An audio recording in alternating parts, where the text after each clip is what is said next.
ഈ ഇംഗ്ലീഷ് സംസാരിക്കുന്നത് ലജ്ജിച്ചു പോകുമെന്ന് പറഞ്ഞ നമ്മുടെ ബഹുമാനപ്പെട്ട മന്ത്രി. ആ മന്ത്രിയുടെ നാട് ഗുജറാത്ത് ഒന്ന് ആലോചിച്ചു നോക്കൂ.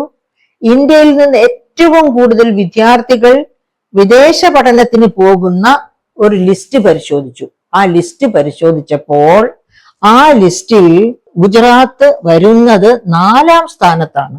അതിന് ഗുജറാത്തിനേക്കാൾ മുൻപിലുള്ള ഏതൊക്കെ സംസ്ഥാനങ്ങളുണ്ട്? ആന്ധ്രാപ്രദേശ് 1-ാം സ്ഥാനത്ത് നിൽക്കുന്നു, 2-ാം സ്ഥാനത്ത് പഞ്ചാബ് നിൽക്കുന്നു, 3-ാം സ്ഥാനത്ത് മഹാരാഷ്ട്ര, 4-ാം സ്ഥാനത്ത് ഗുജറാത്ത്. അപ്പൊ അങ്ങനെയുള്ള ഒരു ഗുജറാത്തിൽ നിന്ന് വരുന്ന ഒരു മന്ത്രിയാണ് ഇംഗ്ലീഷിനെ പറ്റി ഇത്ര മോശമായി സംസാരിച്ചിരിക്കുന്നത്. അദ്ദേഹത്തെ പറ്റി നാം എത്ര മതിപ്പോടുകൂടിയാണ് വിലയിരുത്തേണ്ടത്? അദ്ദേഹം ഭരിക്കുന്ന വകുപ്പ് എത്ര കാര്യക്ഷമതയോടുകൂടി നടത്തപ്പെടും അല്ലെങ്കിൽ ഭരിക്കപ്പെടും എന്ന് നമുക്ക് ഓർമ്മിക്കാവുന്നതേ ഉള്ളൂ.